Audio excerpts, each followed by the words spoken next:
And our man Scott Gulbransen, silver and black today. Scott don't look happy. Scott, of course he's not. He's got to cover the Raiders. I was gonna try to bring him in with something happy, like, "Hey, are you an NBA fan? Like, are you excited for the season tonight?" Well, let me ask you guys this question. And what cabin in the woods are you in right now? You got a flannel on, like he's definitely the Raiders that sent Scott to the woods. Jesus, I'm in the woodshed, yes, because I was critical of the coach. Let me ask you this NBA question, since you guys are talking about the NBA. Wemby, is he? I mean, the expectations on this kid are just unbelievable. Now, from seeing him in the preseason, yeah, he's got a little bit of rough things here and there, but man, that kid, I think everybody's excited about him, and we'll see what happens. I mean, that Spurs team's not ready to make a run or anything like that, but I do think that everybody's going to have fun watching this kid. Oh, completely agree. Yeah, he's special. Scott, I ain't never seen nothing like this. This guy's 7. I know. He's playing like he's 6'4". He can shoot. He can defend. He looks special. He looks special. CeeLo and KC brought to you by Sky River Casino here on KIFM West Sacramento, 98.5 FM, KRXQ HD2 Sacramento, ESPN 1320, always live on the free Odyssey app. We welcome those watching, listening, wherever you may be. And we welcome our man, Scott Gulbransen, who is so tired of covering the Las Vegas Raiders. He's off in the woods somewhere. And Scotty, I can't blame you. Every time you join us, I'm frustrated. Even when they win, I'm frustrated talking about this team. And Scott, got to accept responsibility here. We talked last week like, hey, this team has a schedule ahead of them, which could put them in a halfway decent spot headed into a really difficult stretch of the schedule. And maybe there's a chance they gather a little momentum here. False. They did not gather momentum. In fact, the wrong time. Scotty, they got their asses kicked. Yes. That was as embarrassing of a loss as there possibly could have been for Josh McDaniels and the Las Vegas Raiders.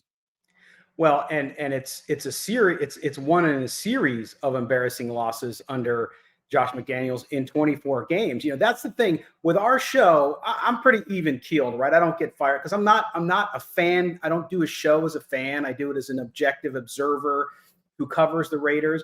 But even after the game, when we did our post-game show, I was fired up because I am tired of watching bad football. I mean, it's just, you know, when you have to sit there and watch it, and I mean, I can only feel for fans because they have that emotional bond to the team and they have to sit through that. But again, Josh McDaniels, this is something that we've seen his entire tenure with the Raiders, which is blown leads, bad performances. He lost to Jeff Saturday.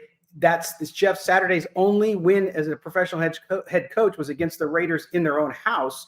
And then you followed up with the 5 blown leads last year, setting NFL records, all that stuff. And here's the question I have, and that is, how can anybody believe that this man, this coach, can turn it around? Because he hasn't shown. In fact, guys, you look at the numbers, his record through 24 games with the Raiders is worse than it was in his 24 first games with the Broncos. So he has not gone forward from where he was in his first time. He said he learned all these lessons. Now, maybe he did from a player relationship standpoint, and that's good. But as it relates to the product on the field, the game planning, I mean, listen, they got beat by a Division II quarterback, okay, who, God bless the kid. I mean, he's got a great story and all that stuff. His dad's a badass arm wrestler, the whole deal. Great story. But they came out, the Bears came out, a terrible, terrible team, came out and they out-schemed the Raiders on offense. They knew how to run that offense for the quarterback they had playing that day. Imagine that. Then the Raiders counteract with Brian Hoyer, who hasn't won a game in like 5 years, okay, as a starter. And not only that, but he continues not to be able to throw a touchdown pass either. And listen, Brian Hoyer, nice guy, great to have him on the roster as kind of a coach, if you will, for that quarterback room. But the bottom line is, as you guys know, in the NFL, the quarterback is the most important position on the field. The Raiders can't get quarterback play. They don't seemingly do anything on offense, and it's like beating the same drum over and over again that this offense can't get going, so this team can't get going. Man, you said it all right there, Scott. That's picture perfect. The question that I think a lot of Raider fans want to know, because everybody I know screams to the high heavens of firing Josh McDaniels. And I forgot if we were talking to you or maybe we were just talking amongst each other. It seems like we're far from that. Hmm. Do you think, like, are they getting closer out? Mark Davis getting closer to getting fed up with Josh McDaniels? And is he really on some type of hot seat right now? Or is it just something that the fans have on their radar? And Mark is like, no, I'm in this for the long haul.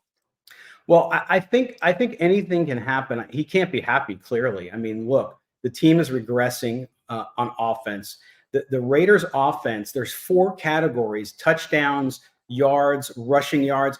They're in the bottom 8 of Raider history. 64 years of history. The offensive categories in 8 categories are at their lowest in the bottom 10 in 64 years. So you look at the numbers and you look at that and say, well, wait a minute. This isn't like, hey, we're starting a rookie quarterback and we have an all really young team like you see in some other areas, like in Houston with CJ Stroud. I know he's doing really well, but they're patching things together there.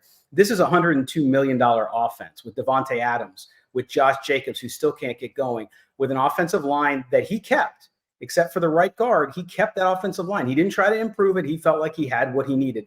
He asked for his system, quote unquote, system guys with Jimmy Garoppolo and all these. Jacoby Myers is the only guy who seems to have excelled. But does the system matter if people can't play in it? I don't care if they played it in the past. And that's where we're at with it. But I think, look, I never go as far as say fire the coach. I know fans do, and that's their right, and I don't begrudge them at all. But you got to think that Mark Davis is looking at this and saying, okay, if I don't see something improve soon, which I don't know why he would, because you have a 24-game sample, why would it change? But they're going to go to Detroit on Monday night, and boy, the second best defense in the league. I don't know how they're going to get offense going. So if it gets a lot worse, I could see it perhaps happening. My guess would be that they struggle through and then make a change after the season. That's just based on prior history with the Raiders. Obviously, the John Gruden thing was a whole different issue. They have let coaches go in the middle of seasons, but it's always been because of some really egregious off-the-field relationship with Al Davis or whatever it was. And so I don't see them doing it. I think if they're not going to fire him in the next few weeks, that you'll see them ride him out for the rest of the season. And then if things continue to go like they are and they win 3 or 4 games, then I could see them making a change, because I think you would have to. We can answer. I mean, it's easy to answer this question in hindsight. I think a lot of us felt a certain way at the time. I definitely know Raider fans felt a certain way at the time, and it's the decision to go with Brian Hoyer over Aiden O'Connell. The outcome could have been exactly the same, but the unknown, the idea of Brian Hoyer, I don't think has won a. What is he like? Oh, in his last 12 games, like that man hasn't won a game in a long time.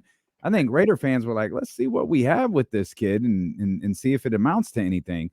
And again, it's easy to look at this in hindsight, but we shouldn't gloss over the fact, Scott, that a lot of Raider fans were really upset. A lot of analysts were perplexed at the idea of going with Brian Hoyer with a week's worth of preparation headed into this game. Right. And that's where I get to. And listen, I've never been a head coach in any level of football. Okay. Let me make that clear. So Josh McDaniels knows offense more than I could ever possibly know. But the decision-making process here, number one, you know what Brian Hoyer is. He stated that he started him because he had the best chance to give them to win the game. And Aiden O'Connell, we don't see him in practice. Maybe he's got a ways to go and he's got some things to work on. That's fine. He's a rookie. You would expect that. But the question is, he could continue to refer to preseason and say, hey, well, it's not preseason, because Aiden O'Connell did so well in the preseason. It's not preseason, and we're going to go with our veteran. Well, Brian Hoyer was awful in the preseason. So what made you think getting into the regular season that he was going to give you a better chance to win? Not only that, but if you watch the film like I did Monday, and you see Brian Hoyer just completely missing open receivers the entire game. And I say open, meaning that he didn't even go their direction. So he wasn't even seeing the field well. And at halftime, even, he had a chance at halftime to put the rookie in. He doesn't do it, and they continue to struggle, and then the game gets out of hand, and then they put Aiden O'Connell in. So I get you kind of want to protect your rookie, but at this point, when you're starting quarterbacks out and your choice is between a young guy that you drafted, you moved up to draft because you saw something there, and then you go with the guy who hasn't won a game, who's not going to give you, I think, that spark you need on offense, and that's where the decision making comes in process. I mean, after the game, guys, they talked about the how they just got, as you said, they got their ass kicked, right? But Josh McDaniels had, in my definition, the balls to come out and say, well, yeah, they beat us in 2 of the 3 phases of the game. I thought our kicking game did really good. Oh, come on, man. No, he did. He said that. Not only did he say that, but remember, they missed the first field goal. Okay. Come on, man. This guy. They missed the field. And then yesterday in the press conference, gents, he again brought it up. Said, well, at least our kicking game, we're proud of it. I'm like, if you're out there and you just got your ass whooped, look, just move past it. Just say, hey, look, you know what? We got to do better. I got to do better. Next question.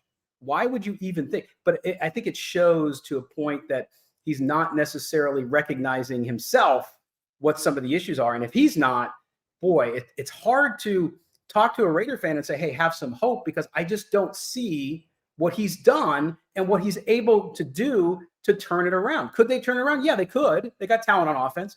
But what makes you think they will? And I can't give anybody an honest answer that would be a positive.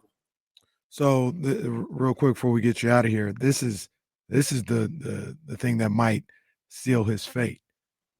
Has he lost the players? Do the players look at him and say, this guy's overmatched, we don't have a chance, we're not going to win with this guy? We've heard, some rumblings from Devontae Adams. He hasn't said that, but he's said a number of different times, like, hey, read between the lines. Yeah, I need to be more involved, whatever the case may be. Has he gotten to the point, in your opinion, where he's losing the players? I don't think so. I think maybe some. If you're a guy on a 1-year deal and you're not really committed, I can see why you lose faith really quickly.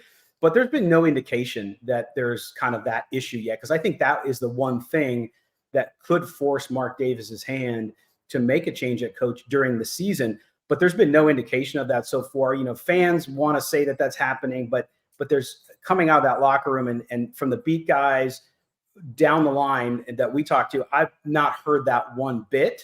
But it's early too, so we'll see what happens. They're going to go to Detroit now, and that's going to be a tough game on Monday night. And if they get just walloped again on a national stage and look like they did against the Bears, then maybe you start to see breaks in the dam. I don't know, but as of right now, that's the one piece I'll give credit to Josh McDaniels on, is that he didn't do in Denver, was that I think he's developed a better relationship with players, so that perhaps during a time like this, they're not quite there yet, but nothing lasts forever. Any update on any idea about the status of Jimmy Garoppolo? No, I mean, we'll get the first injury report tomorrow, which I obviously think that he'll be at practice, but we don't know for sure. So we'll have a better indication tomorrow on that one. The signs indicate from everything that they've said, which is little, that he appears to be on schedule to get back for Detroit. But man, with the way the offensive line has played at time, although they did play pretty good against the Bears in the pass protection, just didn't have a quarterback to throw the ball, that going to Detroit, man, it might be a tough time for him to come back and face that Lions defense, which has a lot of dog in it, man. And I don't know, you'd hate to see him get hurt again. So we'll see what they end up doing. All I know is that if they start Brian Hoyer again at any point in this season, you could see Raider Nation literally organize and riot at their headquarters, because it's just not it. That explains why Scott is in his Justin Timberlake Man in the Woods era. Justin Timberlake. He's a man in the woods. That's how bad the Raiders are. Scotty's like, I can't take this. I'm going to the woods. He's got an axe somewhere. He's going to go chop some fire. Go in the mountains, right? Man in the mountains. I'm gonna say right now, Scott, I know you have ties to the Kings, but we're gonna make it official. You're a Kings fan this year. Watch some Kings games. If you ever come out the sack, we got you. Come on through, man. Absolutely. Let's go. I mean, hey, man, I go back to Phil Ford and Bill Robinson, a lot of those guys. So that's an easy one for me. Scotty, we appreciate you, my friend. Thank you so much for joining us. I'm sorry we always have to talk about a bad football team. That's right. Likewise, guys. Maybe one day it turns around. Take care.